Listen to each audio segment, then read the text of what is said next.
Hey guys, welcome. Today I am retopologizing a character that belongs to Nodnin Studios, so please don't take. I'm retopologizing it in Maya, and I thought today I would continue reading some more Reddit stories. So, yeah. So the first story we are starting off with is an Am I the Asshole story. Am I the asshole for apologizing for a dad fight at my kid's birthday party? So the OP is a 27-year-old male and his girlfriend is a 31 female. So my girlfriend is divorced, friendly terms because he came out gay, and I've all but moved in with her and her son, who I will call Jason, who's 11. We've been dating for about a year, and I've been picking up her kid after soccer while she's at her job late some days. He isn't interested in calling me dad, but he does call me dude. He's a great kid and I love him dearly. Jason's 11th birthday party was this past week, and my girlfriend's father pulled me aside and asked me if I would just stay out of the family photos. A tradition that they've been doing every year since he was born, where they take the picture in the same group pose so they can all line up in their album. Now, I thought it'd be real funny and photobomb this with a funny face and a peace sign. And while Jason and I were both giggling afterwards, my girlfriend's father was not. They did get the family photo later, even after I went and asked him more formally if I could be in it. I was declined. And I have to say, it did get kind of under my skin a bit. I've been pretty much living with them for some time now, and it really stung to be formally uninvited from a family tradition centered around my kid. This ended up hitting me harder than I expected, honestly, and I was silent throughout the rest of the party. Now, her dad seemed like a really good guy. However, he was not happy with me whatsoever. He pulled me out on the back porch and yelled at me, told me how I was disrespectful to the family tradition that started when my girlfriend's mother was still alive and when her sister was living with them. I had not been aware of the severity of the situation and started crying and apologizing. It was loud and the neighbors 100% heard it. It's at this point my girlfriend came out and she sees her dad yelling at me and me crying. She was very angry at him for how he was treating me behind her back, and he ended up leaving in a huff. She was very mad at him, but also at me for starting a scene over something that she thought was so silly. This is my question. I wanted to call him to apologize for the way I acted. My girlfriend, however, when I asked her for his phone number, she didn't want me to have it. She said I didn't do anything wrong and I didn't know the situation at the time, and that he needed to have someone not bend over backwards for forgiveness just because of a disagreement. I understand that she feels like that, but her dad doesn't really 100% like me. I work at a weed shop and he's given me stern warnings before about the kind of long term responsibility he expects from me if I'm going to be raising his grandkid.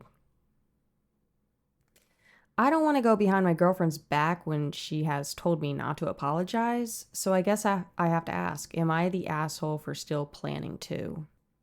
Okay. What I find interesting is he's only asking if he is the asshole if he goes behind his girlfriend's back to apologize, even though she doesn't want him to. Um, I'm kind of sitting here like, well, I, for that, I don't think you're an asshole for wanting to apologize, even if it's behind her back. I really don't think it's a big deal. If you want to say sorry to someone, go for it. So that doesn't make you an asshole, but the stuff beforehand, they could have been kind of an asshole because, her family had a tradition with this, family photo thing. And I mean, they just look, you just sit out, don't jump into this tradition if they're set on something, you've only been dating her for like a year, you know. I would have no. Can I also say it's a little weird that Jason, the kid, is not his son, and he's mentioning about like this is my son, and I just think it's a little weird. The kid has a dad. I mean, hell, he calls you dude. So I think that was just a little weird that he kept on saying that's his son. I think I think OP should have been more respectful, in my opinion. Just don't jump in the photo. I think that's the thing that made you an asshole. And then I mean, the father was also an asshole for just like yelling at you for being in the photo. I think the I think it's all really petty. It's such a little silly thing. I think the father's an asshole. I think you're kind of an asshole, OP. I think the girlfriend's a tiny bit of an asshole for like, I don't know, not letting you apologize to her dad. I mean, I don't know. I think that's a little weird. I think everyone's just mildly just a little bit of an asshole, even though I think asshole is really a harsh term. But I don't think anybody was trying to be mean. I don't know. I just I think this is just going to be a moment that's going to pass and everyone will be cool later on. So I wouldn't stress about it, OP. But, what do you guys think in the comments? So, with that, I guess we will pick another story. So, the story is coming from Best of Redditor Updates, and the title is Dog Bit Home Intruder. Intruder's mother threatened to sue for medical costs. That sounds completely stupid. All right. So, this account is a throwaway. So, I live in an older home, a stone's throw away from a frat row in a party school college town. Just over a year ago, a college student drunkenly entered my home via throwing his weight at my 150-year-old wooden door at around 1 a.m. in the morning. When he entered, he woke us up and startled our large dog, who was most likely sleeping on the floor by the front door. The dog bit him, drew blood, and the college student needed stitches. When we heard him entering the home, we called the police, who did a great job of coming quickly. They gave medical care to him, and one of the set of the officers took him to the ER while another set got a statement from us. We pulled our vaccine records for the dog and gave him the name of the vet. The next day, they called to let us know that they checked with the vet and everything about our dog was shipshape and the dog was obviously contained appropriately and has no bite record. So they didn't impound him or anything and chalked it up to doggy justice. They dealt with the student too and communicated with us through the process, and after all the court dates, he received a fine and a misdemeanor.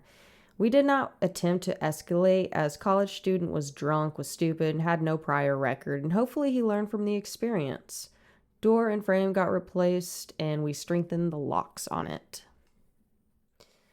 This week, over a year later, we got a letter from a lawyer representing the student and his mom saying we can settle for the cost of the dog bite expenses, or they will sue us for the cost and legal fees. My husband and I can't see how this is possibly will hold up in court, considering he was technically breaking and entering and didn't receive a misdemeanor for that.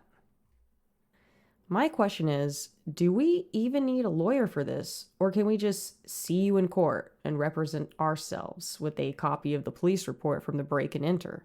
We're sort of regretting letting it go so easily now. How can he possibly sue us for the cost of stitches and ER bill when he criminally trespassed in our home and broke our door? It's not like our dog was outside running around unsupervised or even leashed or something. He's not an aggressive dog, and he's never bitten anyone before. I feel like he and his mom watched one of those ambulance chasing lawyer commercials and took the bait. Okay, so far right now, what I'm thinking is there's no way in hell this kid deserves nothing. You don't need to pay them for all his ER stitches and everything. He broke into your house. He's lucky that it's not somebody who had a gun, because if somebody broke into somebody's house and somebody had that gun, guess what? It could have been a lot worse. So this kid and his mother, I'm just going to say it, I think they're an idiot. But let's see. There is an update. So, quick update to this. It was easily handled. We met with our lawyer on Monday and paid him outright to draft a letter, include documentation of fault. The police report, court documents. It also had the vet records that include the police check-in and vaccine records for the dog. My vet wrote down when the police called him and why they called him, and my lawyer's secretary grabbed a copy of that for this. He did not want to include the bills and orders for the door at this time, but I took a copy just in case we needed to move further. This morning, the student's mom's lawyer, who sent the initial letter, called our lawyer and said that the family would no longer be pursuing expenses for the medical crap. And then we could expect a letter from him stating that they would arrive at both the lawyer's office and our house within the week.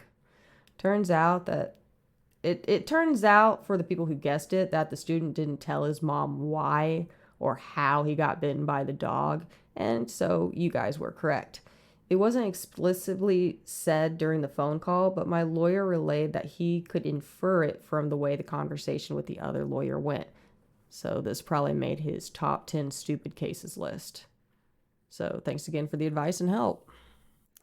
Yeah, if I was that student's mother, I would be so pissed at my son. I'd be like, you didn't tell me you broke into somebody's house. Yeah, of course that would make sense why a dog would attack you. Yeah, I would be pissed if I was that kid's mom.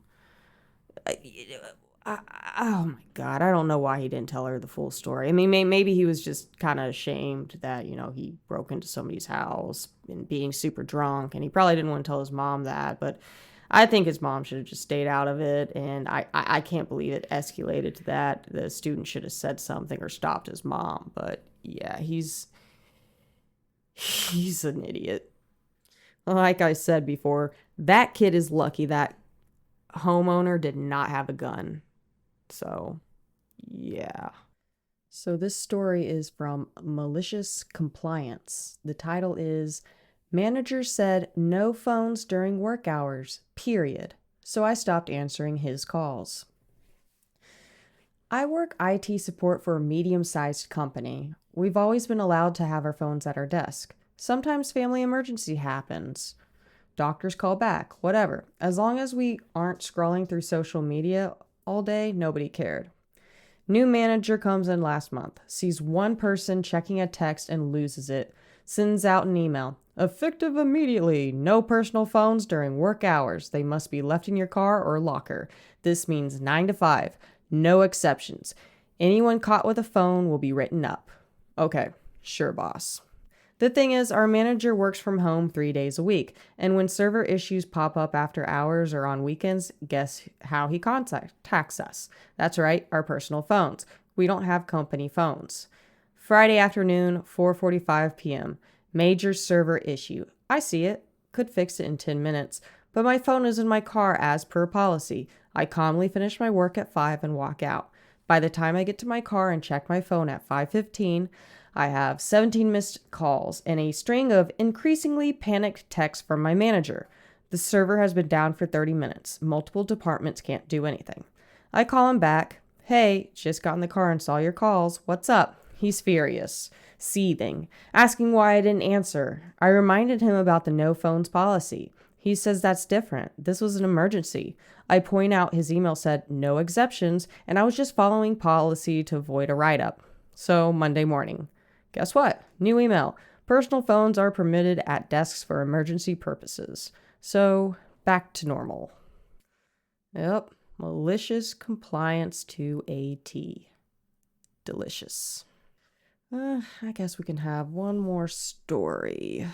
So, our last story will be an Am I the Asshole story. So, the title is Am I the Asshole for Ruining My Cousin's Wedding?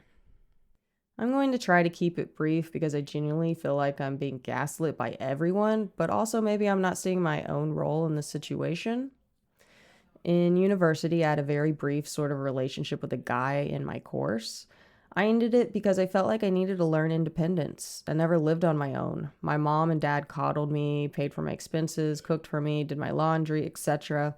He was looking to settle down, and I really wasn't. I wanted to learn to be on my own for a bit, and he wanted someone to marry and to take care of.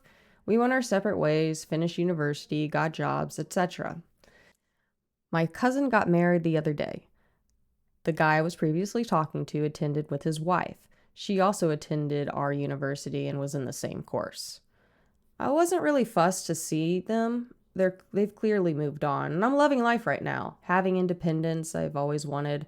It's all chill until his wife comes up to our table. She asked me why she didn't see me at graduation. For context, I didn't attend graduation ceremonies because both my grandmas passed and we had to attend their funeral.